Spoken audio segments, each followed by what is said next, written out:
The FC crew talked tactics for Liverpool should star playmaker Philippe Coutinho make a move to Barcelona this summer.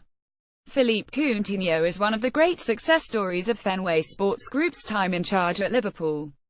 The Brazil international's career on Merseyside has worked out exactly as the American owners dreamt it would.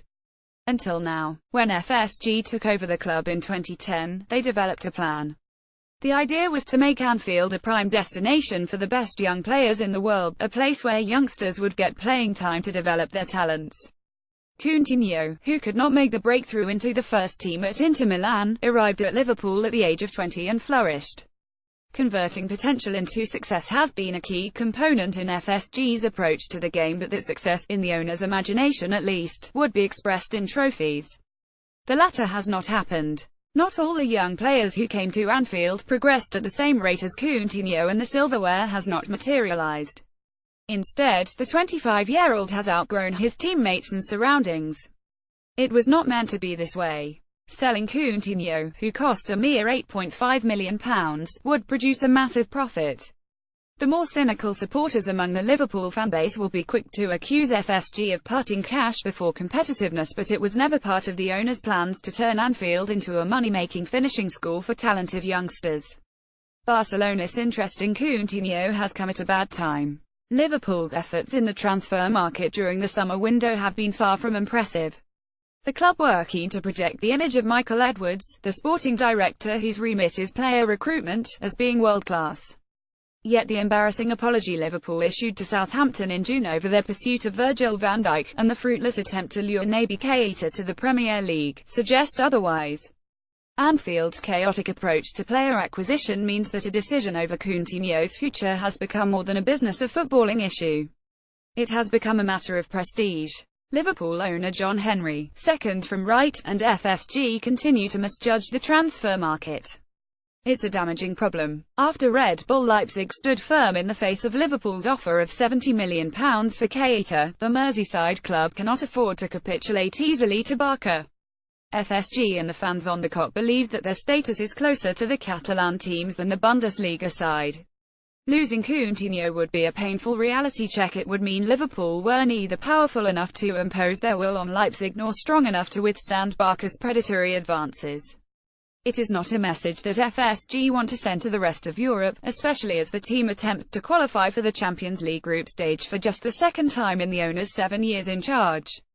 Bringing in Jurgen Klopp 2 years ago told the world that Anfield could still attract managers of the highest class. Now, Liverpool need to show they can tempt top-notch players to the club and keep them there.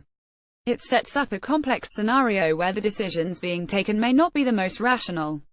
Even in this inflated transfer market, £100 million profit on Coutinho should represent good business. He is still developing as a player and has not yet imposed himself as one of the Premier League's dominant performers. Sadio Mane was arguably more important to Klopp's side last season, and the Senegal winger was considerably more influential than Coutinho during Liverpool's best spells. There has never been a sense that the German was building a side around Coutinho, and so, a compelling line of thought has emerged that suggests Klopp is well staffed with attacking midfielders and Coutinho is the one least suited to the manager's pressing style. Liverpool legend Steve Nicol shows his frustration at Liverpool's handling of Philippe Coutinho amidst Barca interest. It is difficult to keep a player who wants to leave a club, but Liverpool are fortunate that Coutinho is not a disruptive personality. He is keen to go to the Nou camp. The lifestyle and culture in Catalonia are less alien to someone from South America than life on Merseyside, and Coutinho is close to Luis Suarez. Barcelona also offer the chance to win medals. Liverpool are still some way from providing the same opportunities, yet the forward does not want to burn bridges at Anfield. He wants to leave in a friendly manner. That will happen at some point, but it may not be this summer. The root of the problem, for player and club, is in mismanaged transfer activity. The young players who FSG hoped would grow into a formidable side have not all risen to the challenge. Despite this, Edwards, the prime architect of the squad, has been promoted and lauded internally. Yet if Liverpool had managed to secure the services of Van Dijk and Keita, the threat of losing one of their best players would not cause such angst. Barca's offer might have looked like a deal worth considering. Instead, the Coutinho saga is another symptom of Liverpool's flawed approach to recruitment. Whatever happens to Coutinho, Anfield looks no closer to solving its transfer conundrum. Tony Evans has been a sports journalist for more than 20 years. He writes for ESPN FC on the Premier League. Twitter at Tony Evans 92A.